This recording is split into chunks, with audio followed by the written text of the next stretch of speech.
Grant goes to the courthouse to see Jefferson. Paul reluctantly searches the package of food for Jefferson. When Grant enters Jefferson's cell, the conversation goes much better this time. Grant asks Jefferson if he would like anything, and Jefferson responds that he would like a gallon of vanilla ice cream to make up for the rest of his life, when he never got enough ice cream. Jefferson likes Grant's offer to bring him a little radio. Grant borrows money from people at the Rainbow Club. He goes to a little store uptown to buy a small radio.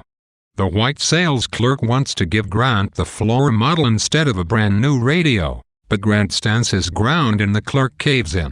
Grant takes the radio to the courthouse, receives the sheriff's permission to give it to Jefferson, and gives the radio to Paul to deliver to Jefferson. When Miss Emma, Tant Lou, and Reverend Ambrose go to see Jefferson, they have to visit him in his cell because Jefferson refuses to leave his radio. They find him lying down on his bunk, staring at the wall and listening to music. He does not say a word. When they return home, Tant Lou blames Grant for the problem. Reverend Ambrose says that the radio is a sinful influence on Jefferson. Grant becomes furious. Last Friday was the first time Jefferson had ever opened up to him, and Grant refuses to take the radio away from Jefferson and potentially undo whatever progress he has made.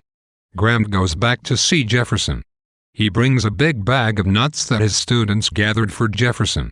When Grant asks Jefferson to meet Miss Emma in the day room next time, Jefferson consents.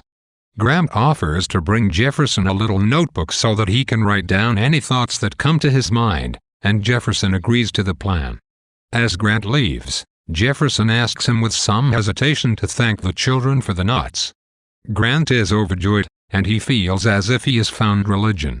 Stifling his impulse to hug Jefferson, Grant squeezes Jefferson's hand kindly and leaves.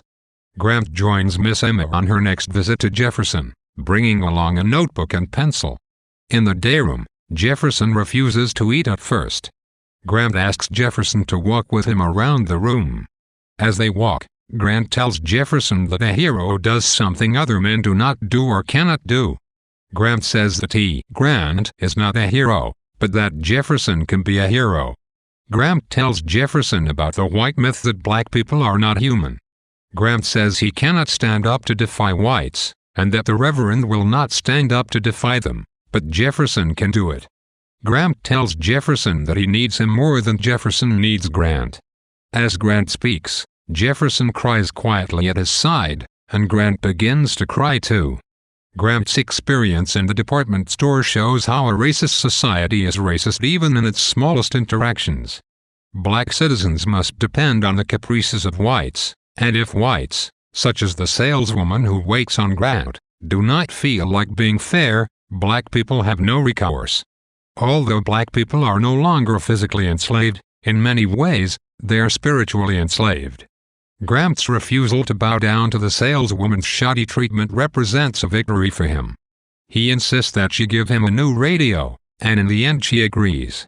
This turn of events does not seem like an immense victory, but it is an important one. Gaines suggests that the cunning evil of racism is the way it pervades daily life and begins to seem normal. Tiny moments that make black people feel second class add up to total oppression. Refusing to tolerate even minor shoddy treatment makes a difference.